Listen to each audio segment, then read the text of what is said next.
Vous connaissez peut-être la musique Kagome Kagome, chantée à l'origine par Megumi Luka et Hatsune Miku. Mais connaissez-vous l'histoire terrifiante derrière cette musique? Non? Alors laissez-moi vous la conter.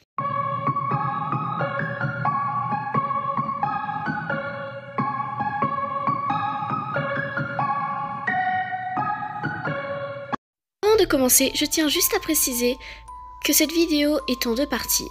La première étant l'histoire de Kagome Kagome, la deuxième sortira plus tard et elle sera l'analyse de la musique.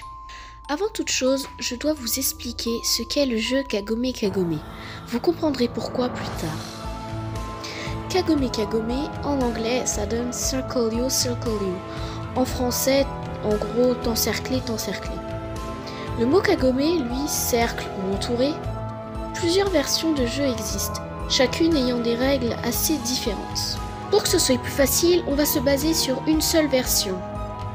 Mais sinon, la base du jeu dans des différentes versions reste la même. Un groupe d'enfants choisissent un d'entre eux qui va devoir rester immobile. Les autres se tiendront autour de lui en chantant une chanson commençant par Kagome Kagome. Ces enfants tenteront d'effrayer l'enfant au milieu en faisant des gestes soudains, des têtes effrayantes, etc. Si l'enfant du milieu sursaute, il a perdu. Bien, maintenant que je vous ai expliqué, passons à l'histoire. En 1942, lors de la Seconde Guerre mondiale, dans la préfecture de Shimane au Japon, se trouve un orphelinat isolé de tout, où il s'y passait des choses terribles.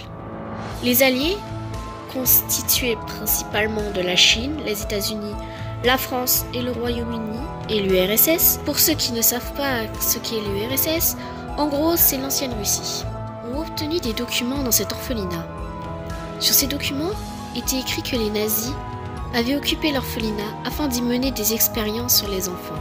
Les autorités ont expliqué que ces expériences ont été réalisées en dehors de l'Allemagne pour éviter une publicité négative.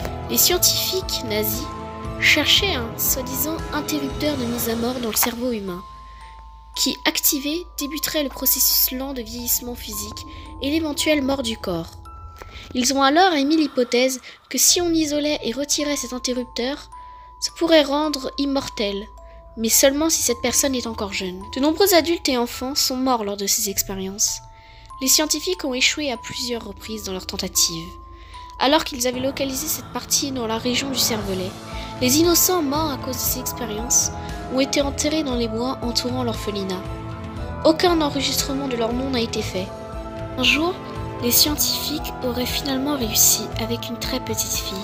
Son cœur se serait souvent arrêté lors de son sommeil, mais a pu être relancé grâce à des décharges électriques. Cela se serait produit à plusieurs reprises. Par la suite, elle semblait normale, malgré qu'elle se comportait bizarrement. Pour les nazis, cela montrait que l'expérience était un succès. Malgré ce succès, ils continuaient en répétant la procédure plusieurs fois, sur d'autres enfants, avec les mêmes résultats. C'est à ce moment-là que le jeu Kagome Kagome, dont je vous ai parlé plus tôt, est mentionné pour la première fois. Après les expériences, les enfants étaient normaux et parlaient normalement avec les scientifiques, mais ensuite erraient dans les couloirs, avec des sourires calmes et euphoriques. Mais quand un enfant était seul avec l'un des adultes présents dans l'orphelinat, leurs expressions devenaient méchantes, diaboliques et haineuses.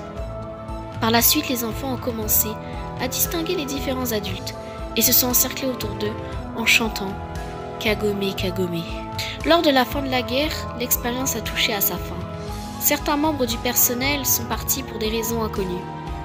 Les dernières inscriptions des documents ne disent rien sur ce qui est arrivé aux enfants. Les seules choses mentionnant les enfants à ce moment-là viennent d'un des 4 gardiens restants, parti juste avant que les forces alliées arrivent. Il explique que les enfants se sont rapprochés de lui et ils lui ont demandé de jouer une dernière fois à Kagome Kagome avec eux.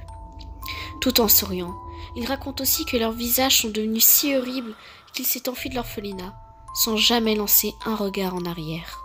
De nos jours, l'orphelinat existe encore. Les habitants refusent de l'approcher. Ils disent que les bois autour de l'orphelinat contiennent énormément de souches d'arbres ressemblant à des corps humains, et que les enfants sont encore là. Pas des fantômes, mais bien vivants, maudits d'une vie éternelle à cause des scientifiques.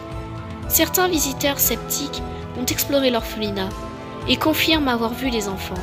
Ils sont décrits d'apparence normale, mais possèdent les cicatrices causées par les expériences. Leur expression est bizarrement angélique. Ils jouaient à leur jeu avec les visiteurs, avec une seule règle. Tu sursautes, tu perds.